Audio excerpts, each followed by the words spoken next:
Okay, bago magpatayo ng bahay, kailangan kumonsulta muna sa isang nakakaalam. Lalo na sa mga tinatawag na arkitekto para malaman kung gaano kalaki yung dapat gawin na bahay para sa pamilya. O kaya kung magre-renovate, ano pa dapat gagawin na kaya kung balak ayusin yung bahay, ano-ano ba yung dapat ayusin sa loob ng bahay. Ang isa pang dapat ano natin, i-consider malaman kung magkano yung budget ng magpapagawa o kaya magpapa-renovate o kaya magpapaayos ng bahay. Kasi yun yung isang kailangan yung budget niya o kaya yung gano'ng karaming pera kailangan niya.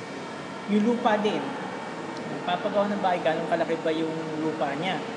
Kasi doon may mga tinatawag tayo na sa English nga yung setback.